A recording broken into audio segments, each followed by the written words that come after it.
introduce you to a little bit about this webinar series. This is a series that is presented by the Toronto Dementia Research Alliance in partnership with the Alzheimer Society of Toronto. And it discusses recent updates in dementia research and highlights dementia research studies that are occurring across Toronto. For today, we have a little bit of a different plan than we usually do.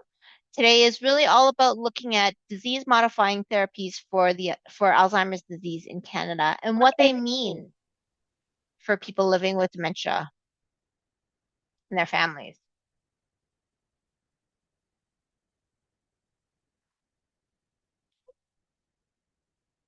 A little bit of what you can expect from today. So there will be some introductions just so you know who is on the panel. Be looking at what the therapies are, who might be eligible, how access works, what this means for the healthcare system, some reflection with a lived experience, opportunities for questions, as well as closing remarks. As I mentioned, I'm from the Alzheimer Society of Toronto, so I just wanted to give you a little bit of information about who we are. So, the Alzheimer's Society of Toronto provides information, education, and support to people who are living with dementia, as well as their family and friends, healthcare professionals, as well as general public within the M postal code. We do service all dementias, and a diagnosis or referral is not required to access any of our programs and services. Our services are offered in person as well as virtually through Zoom and the ALS Educate e-learning platform. So if you wish to learn more about all of our upcoming events, please do visit our website at www.alz and take a look at our calendar of events for our upcoming offerings. I'd also like to take some time to introduce you to the Toronto Dementia Research Alliance. So established in 2012, the Toronto Dementia Research Alliance, or the TDRA, is a collaboration among the University of Toronto, Baycrest, the Centre for Addiction and Mental Health, Ontario Shore Centre for Mental Health Sciences, Sunnybrook, Unity Health Toronto, and the University Health Network. Together with its partners, TDRA aims to strengthen the link between basic science and clinical research to better understand, prevent, and treat dementia. So I'd like to take this time to pass this to Victoria Telford from TDRA to tell you a little bit more. Thanks, Julie. Are we able to pop the slides on the screen quickly?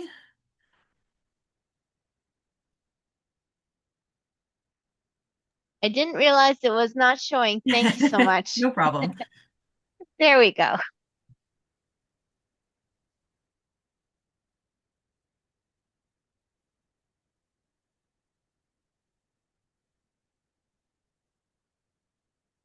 Just waiting. Okay, perfect. So hi everybody, my name is Victoria. I'm a research officer for the TDRA. Just in case nobody is familiar, we do have a research studies portal that's available on our main website. So it hosts dementia research studies that are open for participation across the city. Like I mentioned, it can be accessed on our main website under the Participate in Dementia Research tab. All of the studies are outlined in plain language for people to browse. And if you don't find a study that you're interested in or you're having trouble finding one, you can fill out a screening questionnaire and that will help match you to a study. Could you go to the next slide, please? So there are two main pathways to be connected to a research study. What you can do is, like I mentioned, browse the research studies in plain language on our website. You can also fill in some of our filters online. So you could fill in your age or the location that you'd like to participate at, and then there are studies that will pop up that are recommended for you. You can self-refer to those studies, and your information is sent directly to the research study team. Otherwise, you can fill out a screening questionnaire with some demographic information and your specific preferences, and you will be sent study options from our study team based on your preferences and eligibility. If you're interested in browsing the research study section of our website, I'm going to pop the link in our chat and you can visit it there. Next slide, please. So I want to take this opportunity to briefly introduce our panel of speakers today. We're very lucky to have four people speaking this afternoon. So Dr. Carmela Tartaglia is a cognitive neurologist, the co-director and medical lead of the Toronto Western Hospital Memory Clinic, and a professor of medicine at the University of Toronto. She's also the executive director of the TDRA. We have Chad Mitchell, who's a health policy expert and senior associate at Global Public Affairs. We have Kara Sullivan, who's a retired high school teacher, and she's a member of TDRA's Lived Experience Advisory Partners. And Paul Leah, who is also a member of TDRA's Experience Advisory Partner. And he is someone who is living with vascular dementia. So I'm going to pass it over to Dr. Tartaglia now. She's going to present some information about disease-modifying therapies. Yes, thank you. And thank you all for joining us and to talk, learn a little bit about what's going on in the landscape of Alzheimer's disease in particular. I will just move. These are my disclosures. I have some grants. I do consultancy for some companies and I run clinical trials, mostly in Alzheimer's. And I think it's important to understand what is Alzheimer's disease. As you probably know, or maybe don't, Alzheimer's disease is a disease that is made up of changes that happen in the brain. And those changes are amyloid plaques. So these clumps of amyloid, get stuck to the brain. And there's these neurofibrillary tangles, and those are made up of tau. So two bad proteins accumulating in the brain to give you Alzheimer's disease neuropathological changes, so the disease in the brain, and that is what is associated with the changes that we see in people. So the Alzheimer's disease, more the syndrome. Okay, so a few things to understand is that Alzheimer's disease does not start the day that a person starts to complain about a symptom.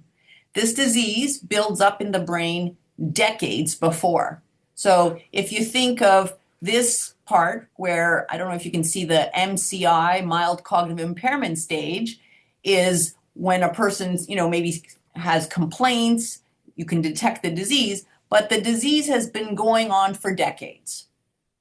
But of course, if you look at that MCI, and I don't know if you guys see my cursor. Can you see it? No. Okay. But the MCI, you can see there's a big timeline between MCI and dementia, right? And that's, that could be a decade. That could be even more than a decade.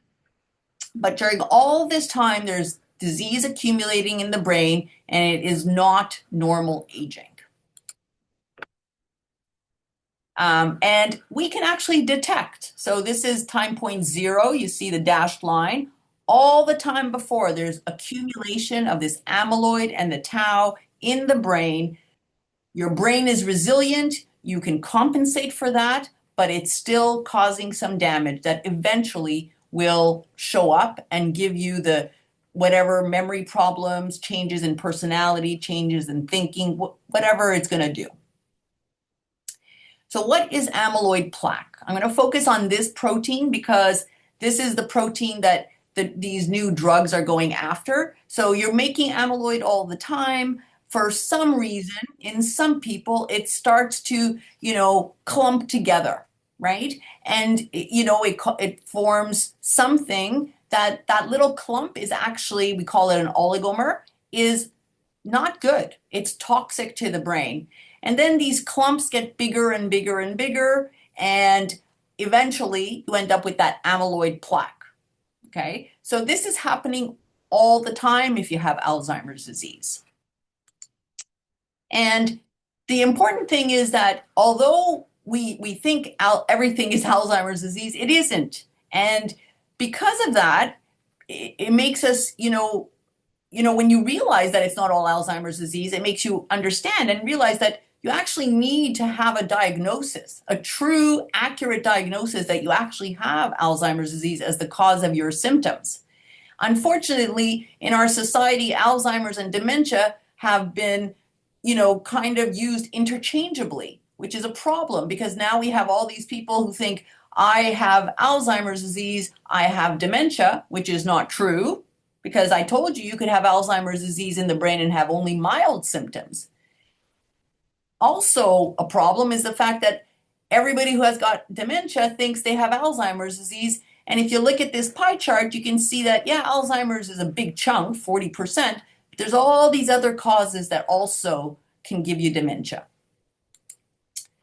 So another thing I want to talk a little bit about before we start talking about treatments is that when we think of a treatment, there are different types of treatment. So, if you get a cold, you can take some neocitrin.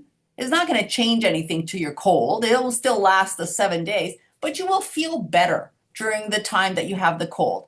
So that's what we call symptomatic treatment. But if you ended up taking something that actually shortened the length of that cold, that would be called a disease-modifying treatment. Cancer has a lot of these, luckily, right? Where we can give a treatment and we can actually change the course of that person's illness. And that's great for cancer. Even better is treatments that, even over time, you actually get more and more benefit as you take the drug longer and longer. So that distinction is important because of what we're going to talk next in terms of Alzheimer's disease. So how do these therapies work? They're actually monoclonal antibody against tau. So you inject them, they're going to go into the brain and try to get the amyloid out. That's what an antibody does. And, for some drugs, you have to give this every 2 weeks. Other ones, you have to give them once a month, but that's its aim. It's just trying to create like an immune response, basically rev up your inflammation system so that it attacks the amyloid and clears it out of the brain. And we have 2 drugs that have been approved in the world. In Canada, actually only lecanemab has been approved, and we'll talk more about that. But the drugs are similar in that they're attacking amyloid, but they're doing it slightly differently. So lecanemab is trying to get at the earlier forms of amyloid and maybe a little bit less towards the plaque, whereas the donanemab, the other drug, is really focused on that plaque. So, like I said, lecanemab was approved October 27, 2025. Took a long time. You may have heard in the US it happened in July 2023, but it got approved. It's for the treatment of mild cognitive impairment or mild dementia due to Alzheimer's disease. You have to confirm amyloid pathology. As I've already talked about, we have 2 pathologies, but you have to confirm that you have one of them. And you cannot take it if you have this genetic, let's say, flavor of ApoE44. And we'll talk a little bit about that, but basically they were the patients who had the highest risk. This is not a common, it's not common for you to have, like, let's say chocolate as your flavor. Most people, you can have different versions of this. So let's say you have vanilla, strawberry, and chocolate. A lot of people will have strawberry, or vanilla strawberry, or you might have vanilla chocolate or strawberry chocolate, and all those are okay. But if you have chocolate, you can't get this drug because the risk was deemed too high. And we'll talk about what those risks are. So what does lecanemab do? Like I said, it basically, gets injected, revs up your immune system. This is your immune system, microglia, and they start to fight those little fibrils, those little things of amyloid, and get rid of this plaque. Or, if you get rid of the fibrils, there's less of these plaques that are going to be formed. Those are those little the big round blobs that you see.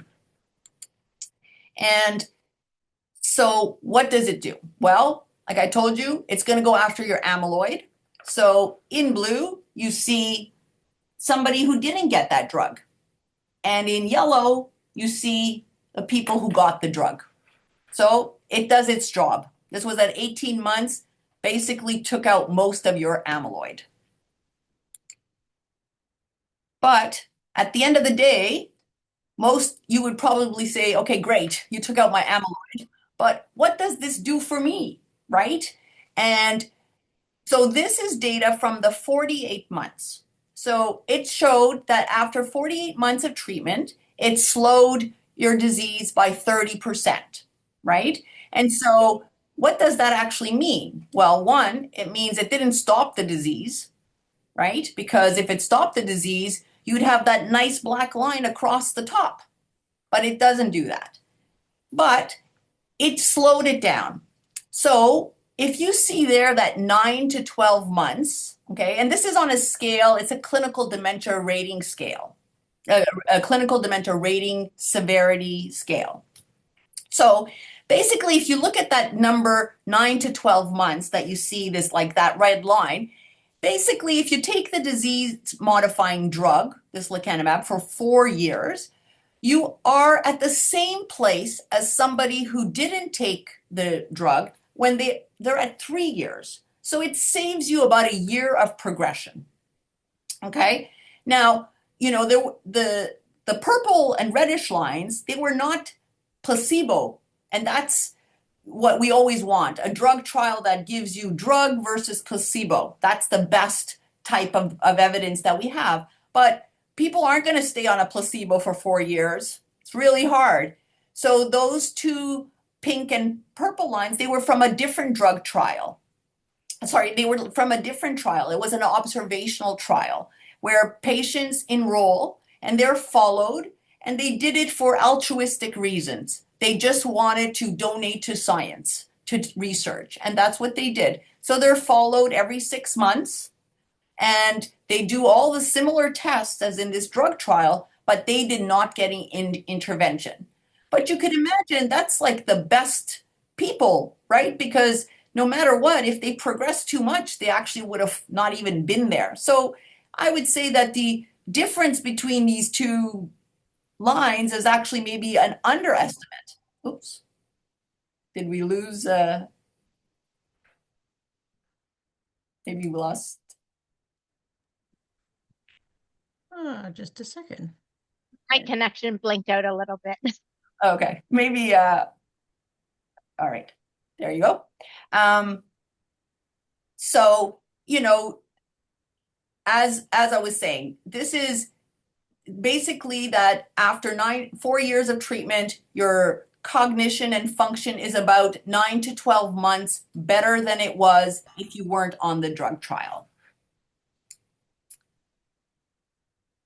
So it wasn't just on this clinical dementia rating scale. This is actually from the company. So it showed slowing in cognition and function based on that scale. It did drop the amyloid.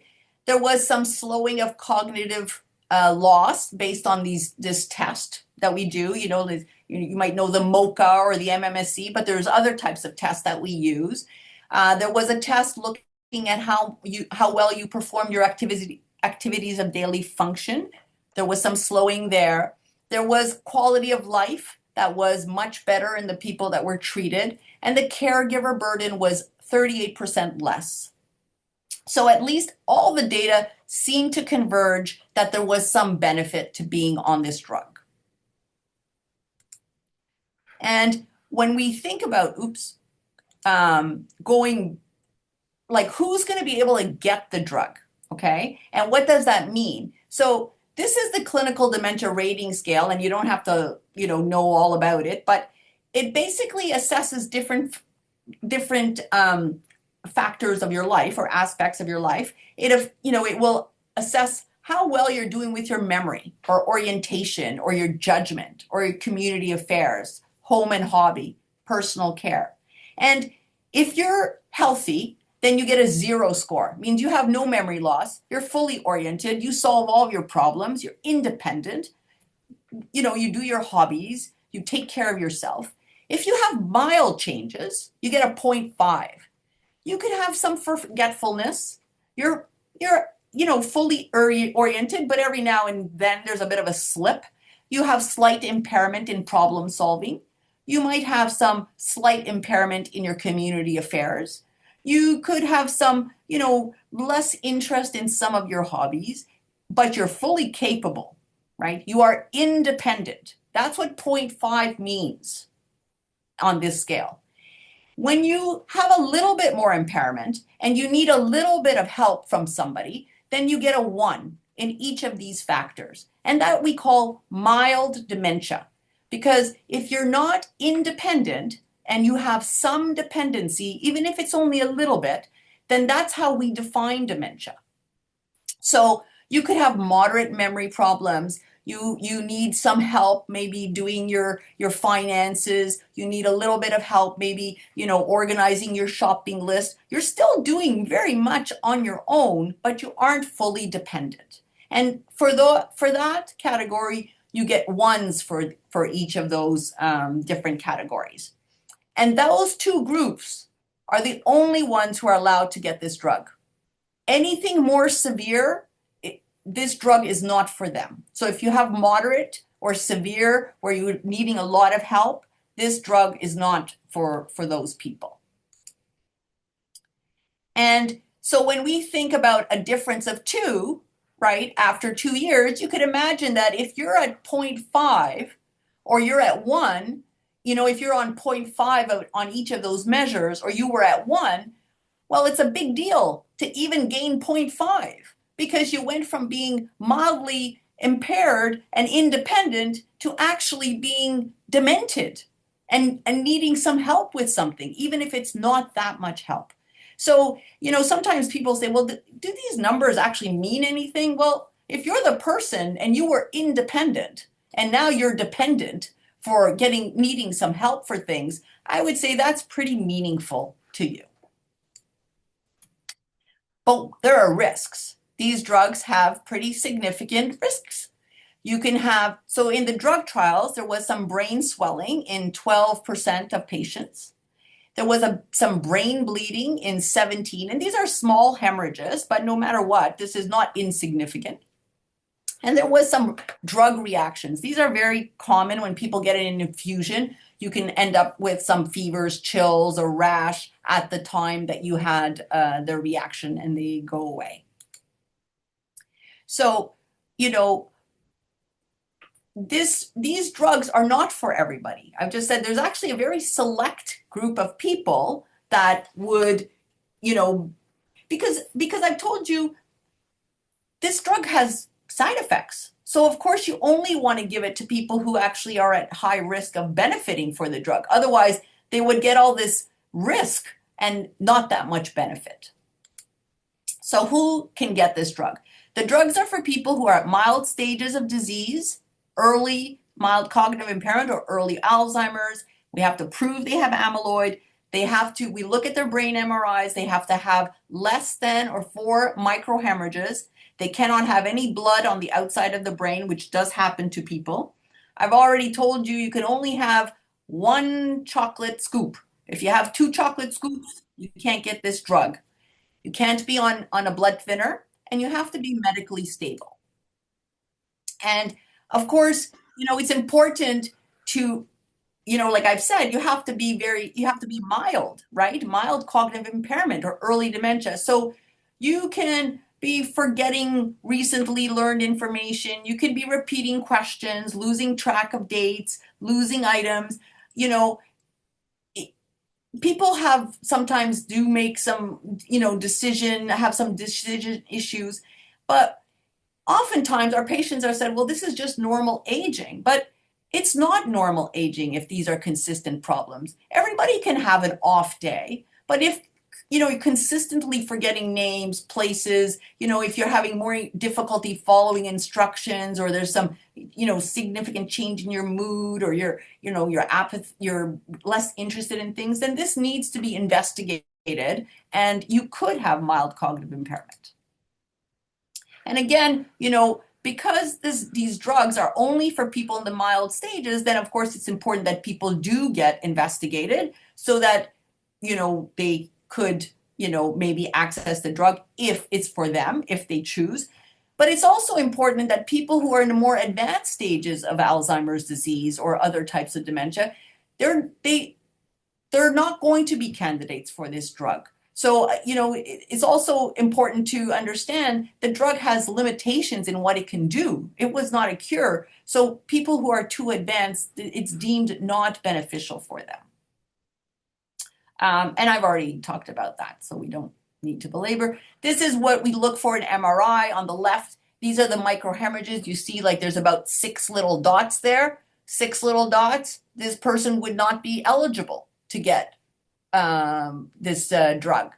The one in the middle, there's a little line there that's black. That's called siderosis.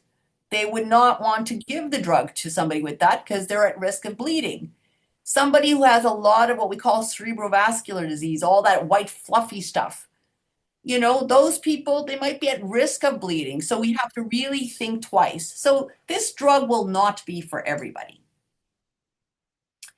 We can detect amyloid, so we can do lumbar punctures, we can do PET scans. This has been around for a very long time, and we can tell you if you have amyloid or not in the brain. There is now even blood tests that are available. They are not really as good as these, and I think we have to be kind of careful. They've just gone onto the market. They're not Health Canada approved. They're not OHIP covered, so you have to pay for them. We're not really sure how they're going to fit into, the landscape, but this is available and they will become better and better. And someday there will be screening for Alzheimer's disease, probably when you turn 65, just like we do for colon cancer and things like that. We're not quite there yet, but the future is coming. Remember I told you, you need to have there's one flavor where if you got 2 scoops of chocolate, you cannot get this drug. That's this genetic test, let's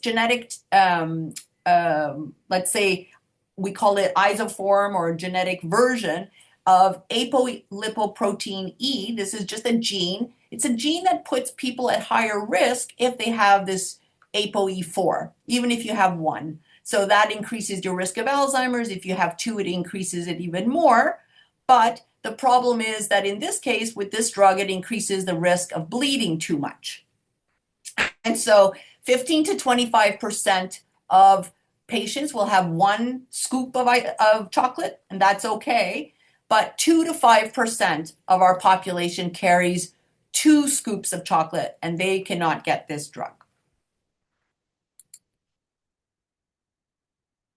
And so what are the doctors going to look for to decide on eligibility? They're basically going to ask about how well you're doing. How independent are you, right? And make sure that you don't have any bleeds in the brain. Make sure that you're not on any anticoagulation, and obviously that you don't have the 2, 4 alleles of this gene. You're probably going to get some, testing, some cognitive testing. And it's not because the testing really dictates, whether you get the drug or not, but obviously, the better, people are doing, the better, we think, that at least they'll be able to preserve that. We actually do this other type of testing. So you probably know the mini mental or the MOCA. In our clinics, we do this Toronto cognitive assessment, the TORCA. It's just a different version. The drug has a certain burden associated with it because it's given as an infusion, and it's given every 2 weeks, and you need a number of MRIs to check. First, you need a baseline MRI because we need to know if you need any, if you got blood on the brain and you can't get the drug. You also need to monitor, right? Because you could develop these hemorrhages, you could develop the siderosis, and so you need an MRI before the 3rd infusion, which is at 6 weeks. You need an MRI before the 5th infusion, before the 7th infusion, and before the 14th infusion. And obviously, if they found blood, you would need more MRIs. The sequences for these MRIs are about 10 minutes. So, something to think about. There's going to be, the initial treatment is thought to be for 18 months at every 2 weeks, and then could go to once a month. So in Ontario, lecanemab is Health Canada approved. It's not OHIP covered, no insurance coverage to date. Hopefully that'll come soon. And so it's only available to out-of-pocket payers. It's $32,000 to $34,000 per year. Donanemab, which is another drug, same family, works slightly differently, as I told you, is still under Health Canada review. And I just want to highlight something, that there's so much reason to be optimistic in our area. This is like a drug development pipeline. These are all drugs that are being tried for Alzheimer's disease. And as you can see, it's huge. They're different colors. The little icons are different colors because they're targeting different things. The red is targeting amyloid, but other targets are also coming down the pipeline. So I think, I think there's every reason to be optimistic. And so this is, these drugs are the first of many treatments to come in the future.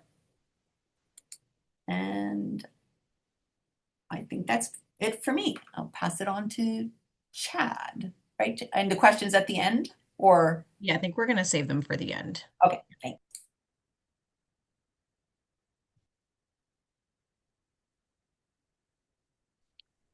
All right.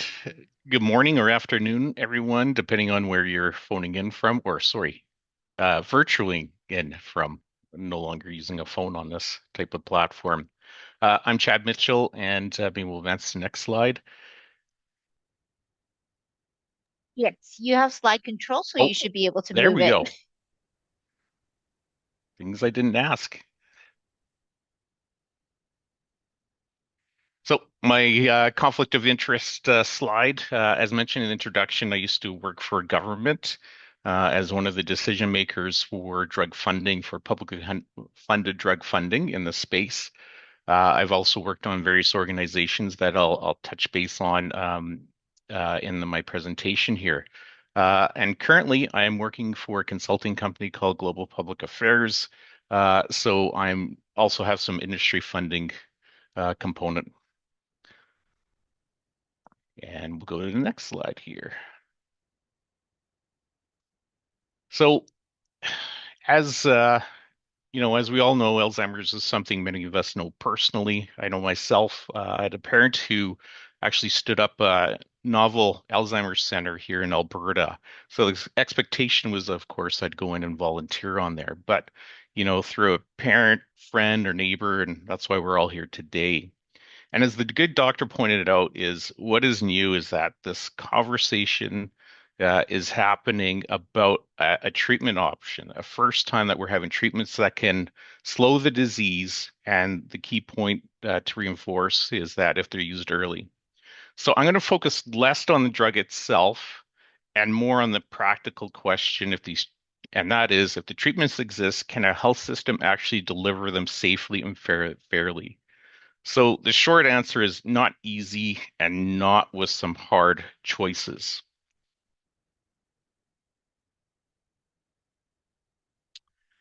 So I'll give you a brief overview of the health or the drug approval process before funding by a public drug program is made.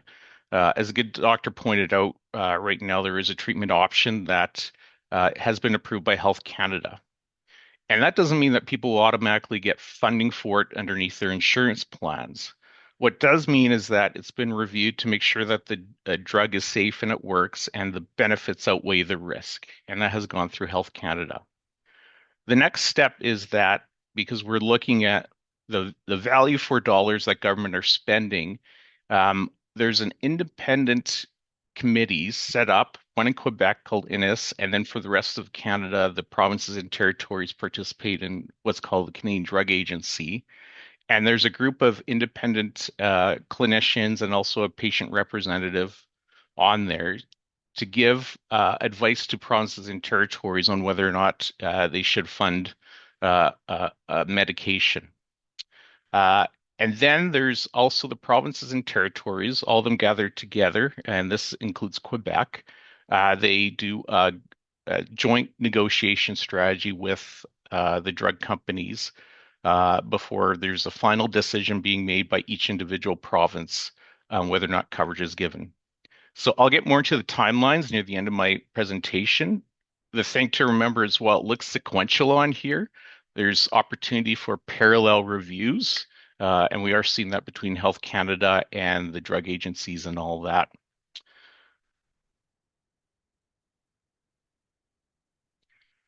So before I get into Alzheimer's itself, specifically, it's important to sort of understand the environment that provinces and territories are already operating in. Um, we're probably all experiencing some of the healthcare systems that are under pressure today. Capacity strains in the hospitals, emergency rooms, trying to get a primary care doctor, and of course, specialist care. Um, and at the same time, we don't have enough continuing care and long-term spaces to provide for everyone on there. That's why there's interest in this treatment on that slowing progression of the disease. There's workforce strategy shortages. That's another big constraint, as I mentioned in there. This problem, of course, is magnified if you get into rural and remote areas where recruitment and retention of clinicians are it's hard to come by. Uh, Aging and chronic diseases. So, our Canadian population is aging quickly, which means that hey, their health needs are increasing, so are their medication needs are increasing. And over the next 20 years, our senior population is expected to grow dramatically. We're also dealing with mental health and addictions. All provinces are dealing with not only the addiction side with the opioid crisis, but also how can we have individuals aging at home who are experiencing that cognitive decline and often without enough support. Another reason why there's much interest in this medications. And on the flip side, there's also cost pressures. Healthcare costs are continuing to rise more than government revenues coming in. There's also some unfinished, what we call policy issues, and that add to this complexity. And this includes rules around private MRI clinics and what counts as what we call uninsured services where government pay for it. So once again, there's all provinces and territories are struggling with this competing pressure. So let's talk about MRI capacity. And also infusion capacity for these medications. So as I mentioned before, there's a exponential growth in seniors over the next 20 years. Right now, there are long waits remain a concern for MRI access, and adding a machine doesn't necessarily equate to more access because you also have to train the staff, which I'll get into in a few moments here. There was a recent research study published and included clinicians from Sunnybrook and other academics, and they modeled out, what does access look like and what would be the capacity in our healthcare system to provide these medications for individuals. And they estimated less than 2% of individuals nationally would have access to the required health resources for this treatment. So once again, the eligibility assessment, that was a big gap for there. And then also on the capacity for infusion services, and then, of course, the eligibility monitoring requirements through MRIs. So we do rank in Canada along the bottom of countries in terms of MRI availability. And that's something that the system has to take a look at. In terms of infusion capacity, so this IV infusion component, there's a strong presence of private infusion providers that are in the provinces and territories. However, we have to take a look at the medication and whether or not the clinicians would like to have the initial treatment provided within the hospital system for observation. And then, of course, how do you monitor someone as you go along?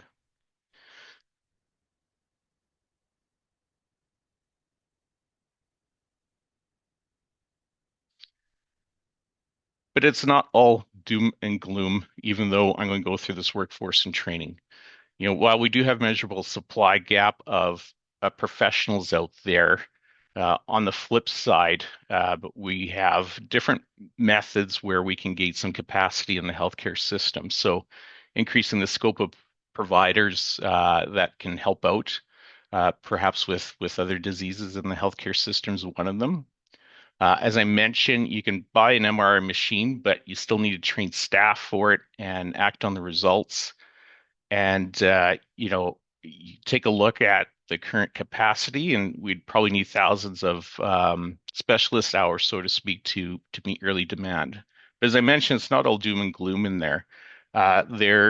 We recognize that there's multiple touch points in the healthcare system that's needed to work with individuals who have early Alzheimer's and all that.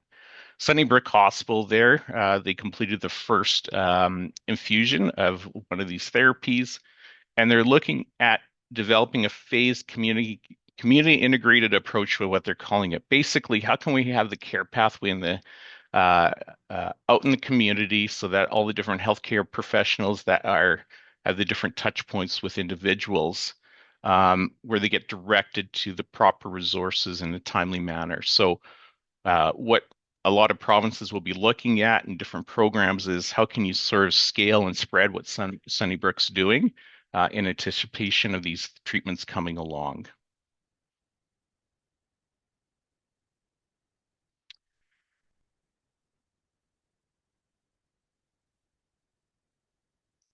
Another question that comes up is on equity of access.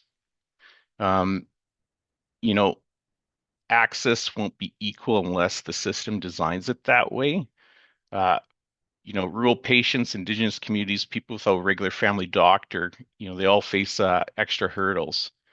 But equity doesn't mean that everyone gets treated on day one or necessarily have all the treatment supports where they are. So in the Canada Health Act, for instance, it says, and the Canada Health Act sets up how provinces get funding from the federal government for part of their healthcare costs. But it's what's called where is or and as is in terms of access to treatments and specialists. So the expectation is that there isn't like a neurosurgeon in every small town. If you take a look at Canada's geography, it's intuitive. We see that there's major population corridors all the way from BC into Ontario and the Atlantic provinces. However, there are individuals who are living out in rural places. So, for me, what equitable access means in practice is that everyone is operating underneath the same clinical criteria. There might be different delivery models where you may receive, like, let's say, telehealth services in the community, uh, support for travel, navigation, and caregivers to assess or to help individuals. And then, of course, transparent monitoring of who's accessing the care and who isn't. So, once again, I think it'll be less so on the drug coverage and how you're eligible for it, but more importantly on that care pathway and how does all the communities and how the health providers work together. That's going to be very important, and that's why there's a lot of interest in what Sunnybrook is doing right now.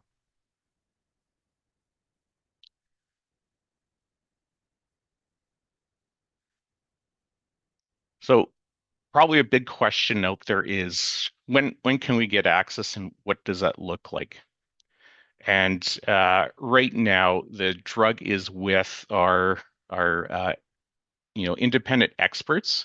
That second phase after Health Canada, the Canadian Drug Agency, and INIS to have a look at it. The Canadian Drug Agency, their expert committee was meeting on this drug yesterday on the 28th. There's going to be draft recommendations put out to go to the sponsor, what they call the drug company, in February. And the draft recommendation will be posted for everyone and for feedback on February 19th. So if you go into Google, I don't have the web address up here, you can actually take a look at the progress of the review of the medication. Right now, what's posted online is the patient and clinician input into the whole process. And as I mentioned, there's a patient member represents, and they're supposed to represent the patient interest and has experience as a patient or caregiver and interested in all these issues.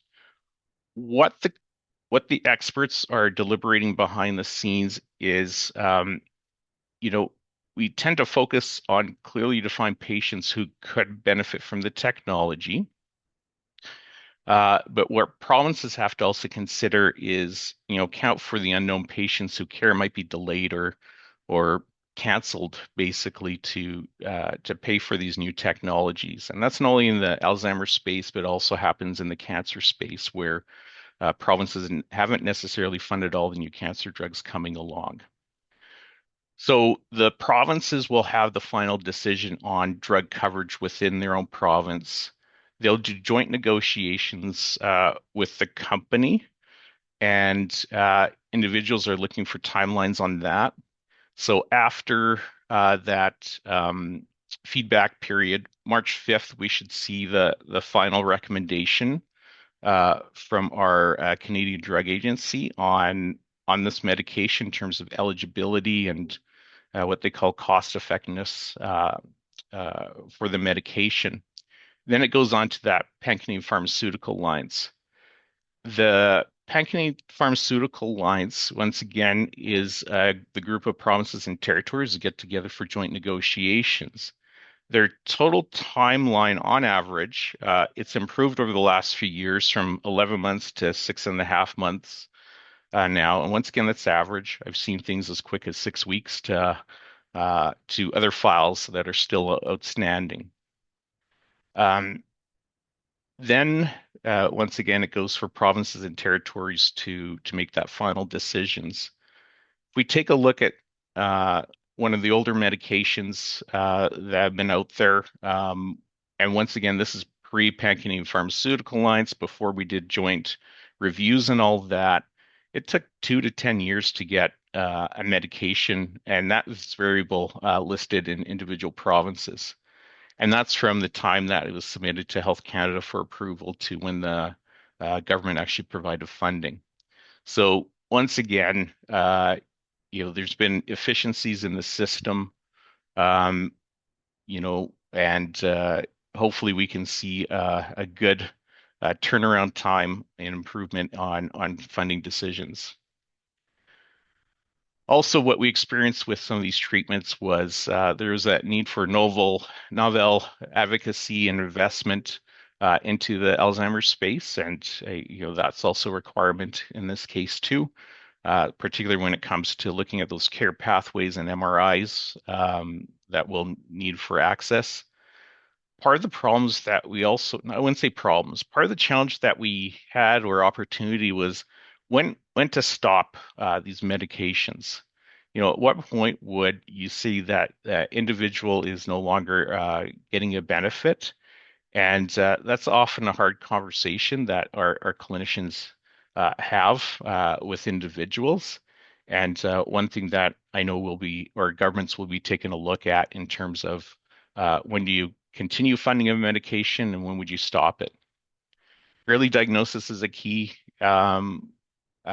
as we've been pointing out, infusion, ongoing monitoring, of course, through during the infusions, and then if there needs to be follow-up MRI, if there's suspect of a blame read and all that, we'll also have to take into consideration. So that's at a high level. I know on the government approval process and timelines for approvals. I'll turn it over to our hosts here for our next section. Thanks so much, Chad.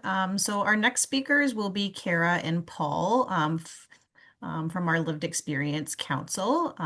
So if you guys would like to take a few minutes to share any thoughts and questions with the group from your perspective, that would be wonderful. Thank you. Can you take the slide down, please? And can you feature me instead of Carmela? Yay! Hello, everyone, and thank you for coming today. My name is Kara Sullivan, and in 2017, I became a caregiver for my sister-in-law with young onset Alzheimer's.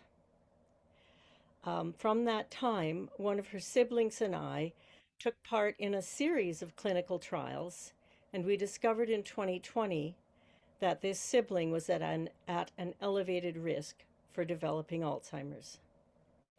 In 2023, this sibling qualified for the AHEAD study on the effects of lecanemab on people who have elevated amyloid and tau, but have no signs of dementia. So that for people who are in the preclinical stage. And I became their study partner. We've been in the study for 2 years. They continue to score perfect on the MoCA and have exhibited no side effects. So they may be on the placebo. We like to know what kind of extension of cognitive health might lecanemab give a healthy brain with only preclinical Alzheimer's. That is, the presence of amyloid and tau, but no cognitive impairment. And some news that I've read says it only gives people a few months. I didn't realize that it could count for up to a year. But I recently read something from Eisai, the drug company, that suggested it could be as much as 8 years. So I'm curious about that. How does this work for someone who has amyloid and tau but no cognitive impairment? How much more time might one be buying by being on lecanemab? Wouldn't that depend on the amount of amyloid and tau that have accumulated? And I'm reminded again from Dr. Tartaglia that it's spinal taps and PET scans that will measure the amount of amyloid and tau in the system. But these are not paid for by OHIP in Ontario. Though if you join a clinical trial, you can get them, but then they may not disclose the results. That may be a condition of being in the clinical trial. So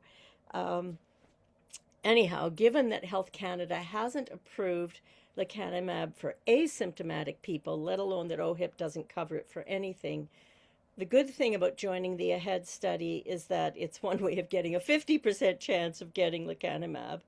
And the drug companies Eisai's being, I think, very generous. If you sign up for their extension period, like, don't get me wrong, being in a study for 4 years, and we don't live in Toronto, we live 2 hours north of Toronto. So, driving back and forth, and for the first 2 years, it was every 2 weeks, and they cover our gas, and they give us food, but it's a big commitment.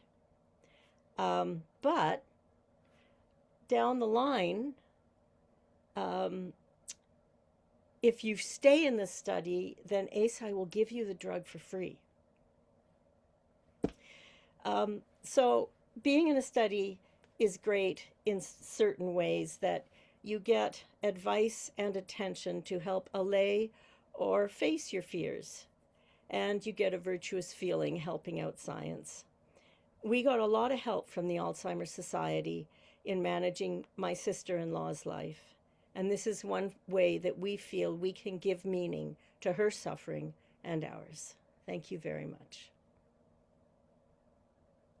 Thank you.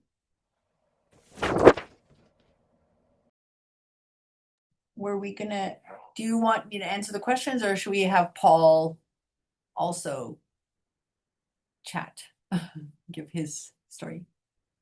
I think it would be okay to answer Kara's couple of questions, and then we can have Paul speak. Oh no, please, Paul is ready with his spiel. So okay, perfect. So Paul, if you're ready, everybody has 100 questions in the chat, and my questions are about people who are healthy, not people who are already exhibiting, and that's more of what this. I mean, the Dementia Network Match Me to a Study is great, folks. Sign up there. Thank you, Kara. Good afternoon, everybody. In 2010, I suffered a massive stroke, which literally killed the corner of my brain. I eventually ended up being diagnosed with vascular dementia. And for 6 years, life was hell. The psychiatrist that diagnosed me never gave me any referrals, no one to talk to, no one to help me. The only one that helped me was my daughter. and that put a big strain on her. One of my pet peeves is the referral system. When you're diagnosed, you have to be able to talk to someone, get answers. And fortunately for me, I'm a type person, I don't like the word no, and I don't like the words can't do. So for 6 years, I dedicated myself to working and exercising my brain, uh, doing crossword puzzles and word search and anything that would work my brain. And in 2019, um, I guess I was sort of given a new diagnosis to a point where I just had a vascular cognitive. Um, I live alone. Uh, I handle all my own finances. If I am out and about, I use Google Map to help me navigate. Um, I'm pretty lucky I have a pretty good network to help me out. And I live well, and tech is a big part of my life. So, any questions?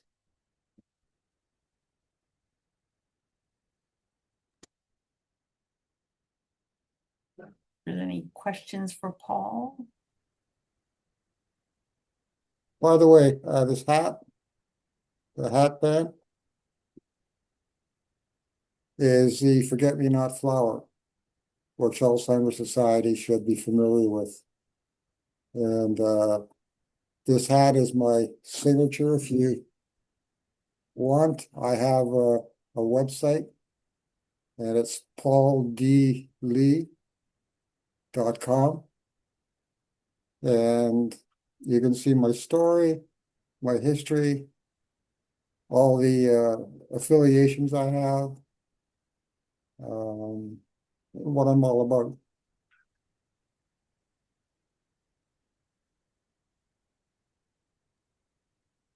Thank you so much, Paul. My pleasure. And MCP 19 thanks you for your courage and your generosity. So I guess there's a few questions. I don't know. I know it's 1:02, but I'm happy to stay and answer as many as we can get through. Maybe Help read them out for you. And just for those who are here, I will include the question portion as part of the recording in case people do have to step away and they have their questions. So a lot of these are for you, Dr. Tartaglia. The first one is, at what point in taking lecanemab should one expect the side effects to appear? Yep. very early on. So most of the side effects, like the brain bleeds and the swelling that I spoke about, they usually happen within the first 6 to 9 months, up to 12 months. But after that, we don't see really these anymore. And so the thinking is that we could probably, do less, we do less monitoring as time goes on. And that's where you see a bunch of MRIs all at the very beginning. And that's because that's where you see most of the side effects. Infusion reactions, which is what I was talking about, when you get an infusion, everybody's at risk of reaction. Those can happen, I guess, at any time. Sometimes, if let's say we knew you would get a rash, then we could give you something before the infusion to prevent the reaction. But a lot of the ones that are big worrisome ones, like the bleed and the edema, the swelling, are in the first few months of taking the drug. So the next question here is, can someone on antiplatelet medications use lecanemab versus someone who is on anticoagulants would not be able to? Yes, That is correct. Antiplatelet medications like, a low dose of aspirin is not contraindicated. But and like blood thinning with anticoagulations are like whether it's warfarin or some of these other newer types of blood thinners that you can't take while you're on this drug because that would obviously put you at higher risk of brain bleeding, which is not a good thing. The next one is really around cognitive tests. They can be very variable. If with good sleep and less stress, you perform so much better. So how do you use imaging and biomarker to categorize MCI or prodromal Alzheimer's disease? Yeah, that's a great question. And you're correct, and sometimes people score quite badly on the test and they're actually functionally doing very well. And the opposite is also true, high test scores and, poor function. So we do more investigations. And I guess I advocate for investigating when people come to you with cognitive complaints or changes in behavior. I do not believe that somebody who complains of a cough should get more investigation than somebody who complains of a cognitive change or a behavioral change. If your brain changes, you will change. And there should be some investigations for that. So you need imaging. We need to look at your brain. That's where your symptoms come from. CT scans are actually inadequate. They're really good for making sure you don't have a big tumor there or you had a giant stroke, but they're not good enough for really looking at the sizes of the structures very well, for looking at the amount of white matter disease that can happen when people have strokes, but sometimes it happens even when people don't have strokes. We need a brain MRI for that. And then, of course, to know what the cause of your disease is, right? To know what the cause of your cognitive changes are, your memory problems, language problems, we need other things. So there's not actually all the diseases we don't even have tests for, but we have tests for Alzheimer's. So if that is suspected, then people should do more investigations. There are 3 tests that can be done. A lumbar puncture can be done. They actually are used routinely. And in some countries of the world, like if you're in Sweden and you go see somebody about a cognitive problem, if they don't do a lumbar puncture, you could report them and say, that's malpractice. They did not investigate my problem. PET amyloid. So a PET scan is a nuclear scan, and there's not that many across the province, but there are probably 7 or 8 of them that will be able to do PET amyloid. And so that obviously, as Chad said, that's like the province is big. 7 of them is not going to cover the whole province. But some people can have access, and we're rolling out. We have a PET amyloid registry that we started a few years ago, but it was very limited, and we're in the process of rolling that out a little bit better. Blood tests have come to Canada. They are not Health Canada approved, nor are they they're not covered by any of the healthcare systems. The issue with the blood test is most of the data really comes from very well characterized people in studies. And that is not necessarily what happens in the real world. We're only starting to get that evidence from the real world. So the blood tests, I think, are going to take a bigger and bigger role, but I'm not sure they're there for prime time right now. And the other problem for them is that when you want to talk about inequity, they are not covered, so only people who can afford them can take them. They're not super expensive, but still $600, $800 is quite a lot of money. The next question here is, you've mentioned that Life Labs now has biomarker tests for Alzheimer's disease.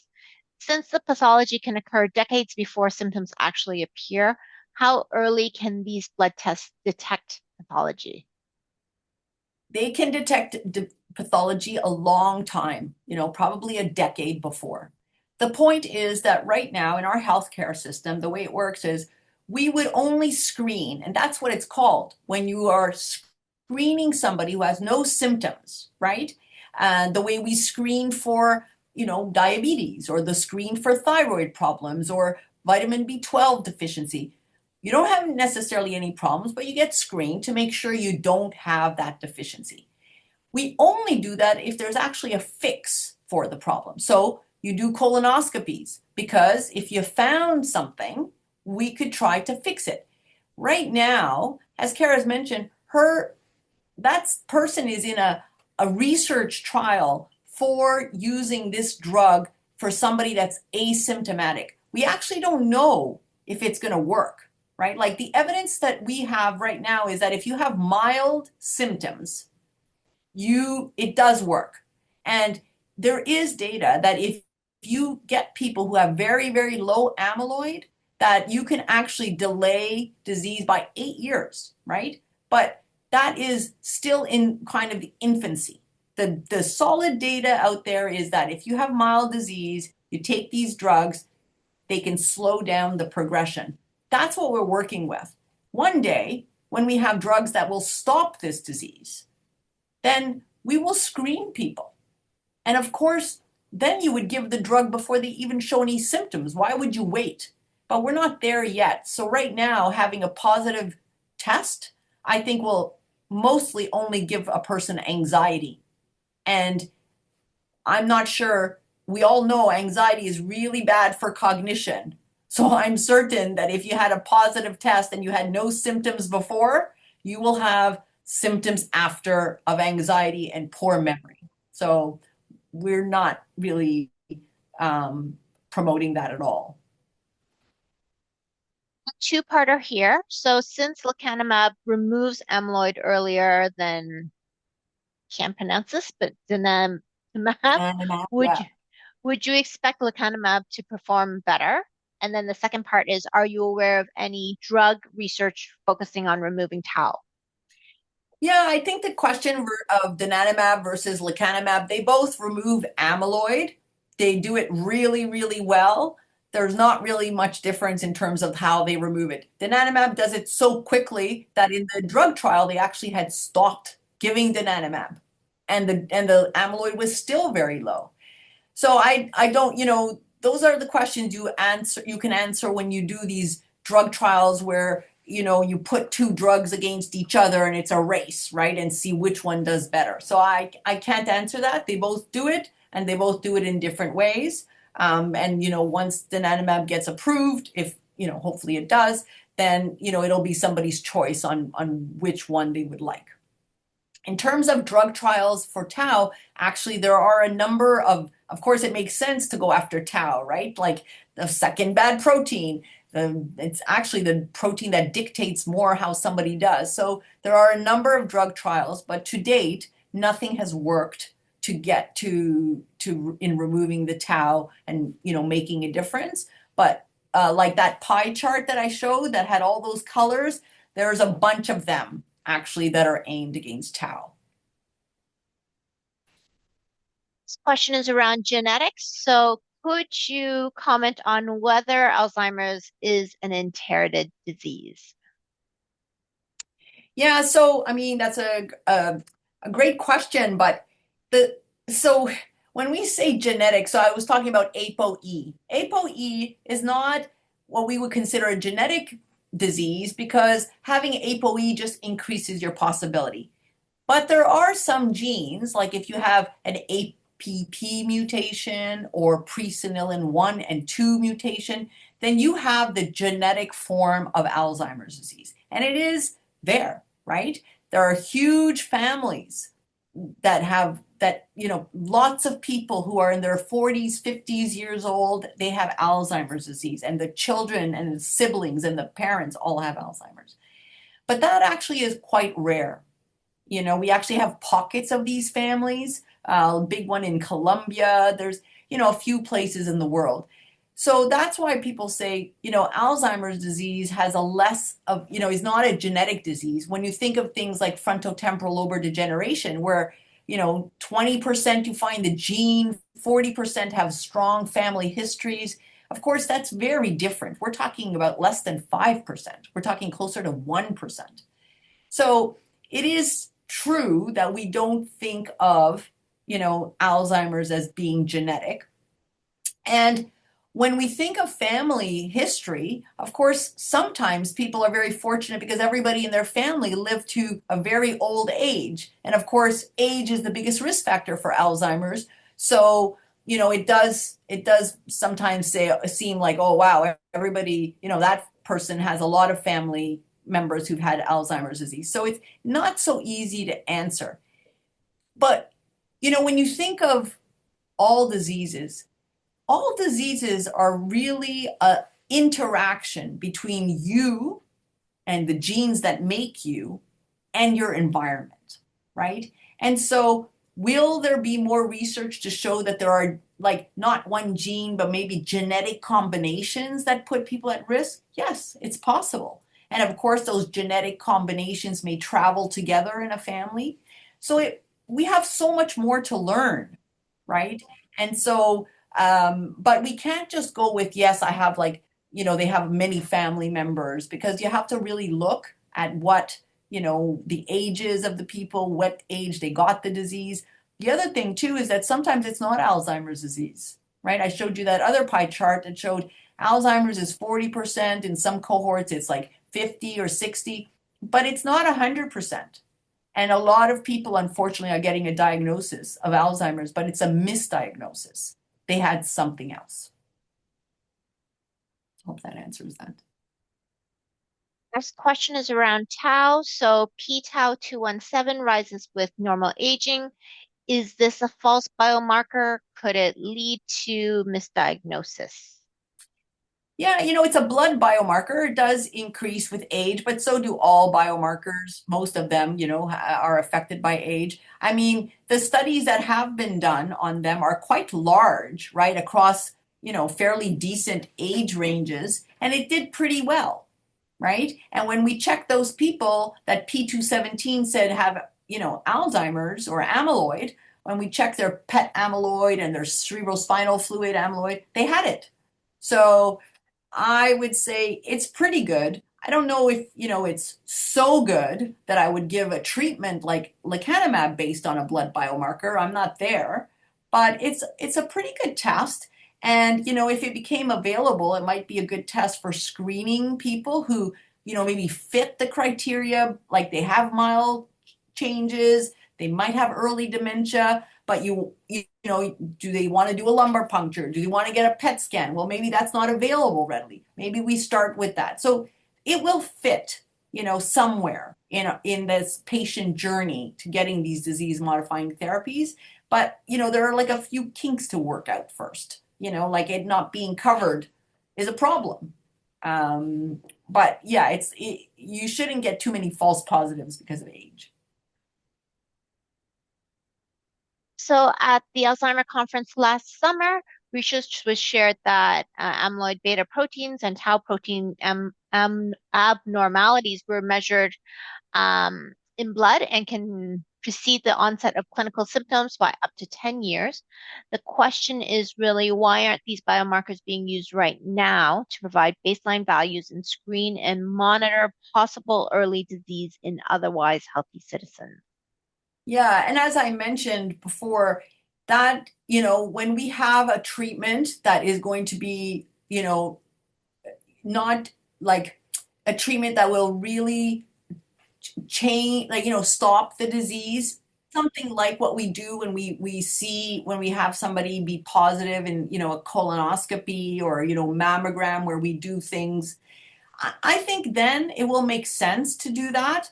But right now, we wouldn't give this drug unless you have mild symptoms, right? So you have to have the symptoms. That's where it should start. You should be investigated for the symptoms that you have, because we're not at a point in time where we can screen people and give them something.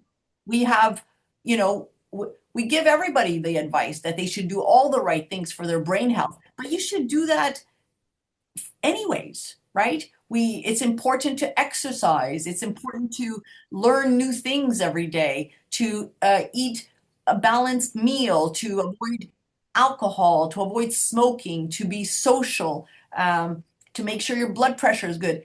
All those kinds of interventions, they should be done for everybody. So that shouldn't change if you were P217 positive and you had no symptoms. You should be doing those anyways. But the drugs that we have right now, they are for people who have mild symptoms.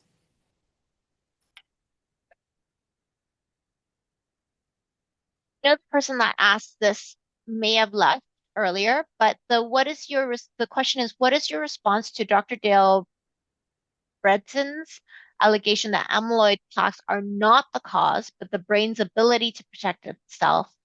Therefore, removing amyloid alone doesn't work. You must remove why the brain is making amyloid in the first place.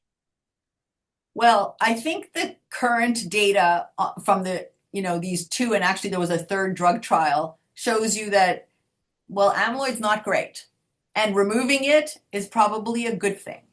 Is amyloid the whole story? No, we already said that. Amyloid is only half the story. And, you know, the the reason that amyloid becomes sticky and starts to clump together, we don't understand that.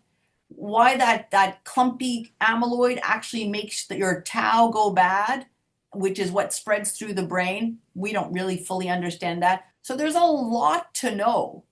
But I guess at the end of the day, do I want amyloid clumps in my brain? No, I do not want them there, because I do believe that something has gone wrong and that they are accumulating for some reason. We make amyloid all the time, but we don't make it like clumpy.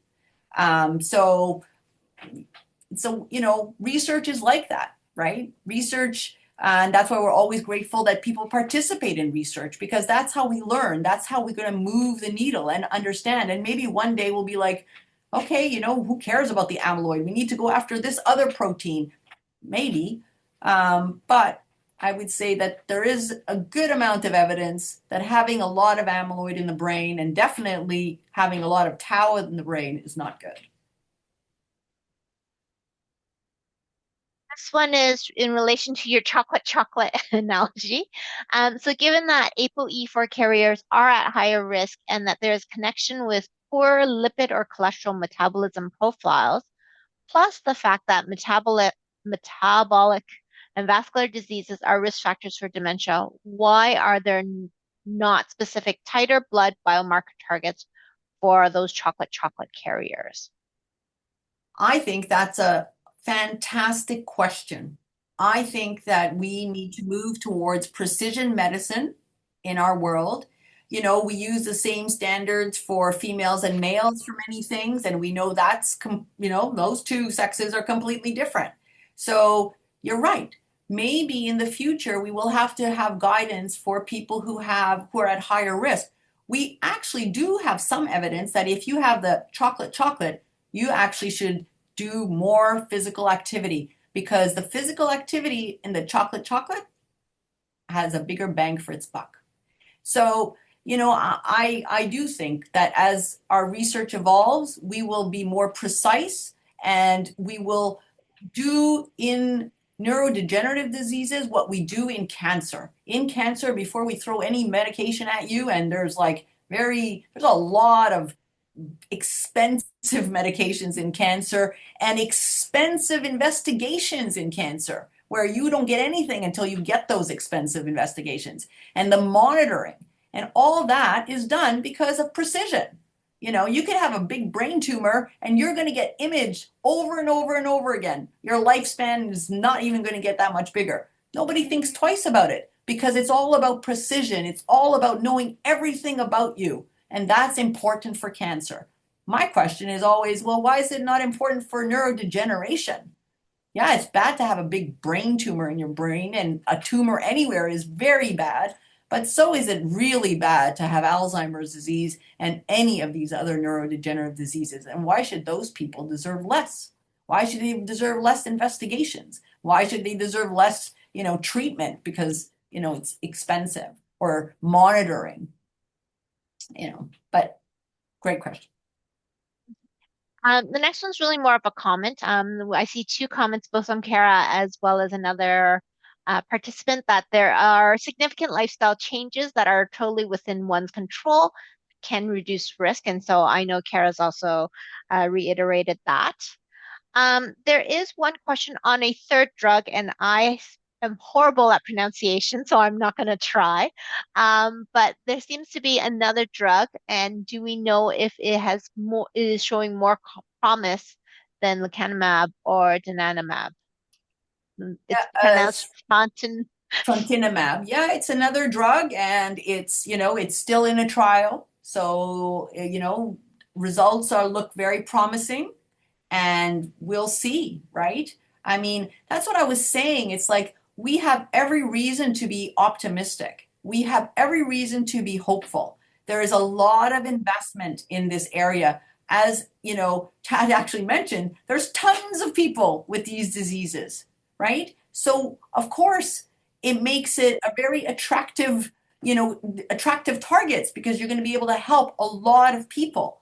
And, there's trontinemab is one drug, but if you look through all the different, like that pie chart, there's hundreds of trials going on in different agents, and all of them are at different steps, and in different types of interventions. And the person was asking about amyloid. Well, there's other targets that we're going after. Even outside of amyloid and tau, some of us think inflammation is really important. So we have drugs aimed at inflammation and mitochondria and oxidative stress and metabolism.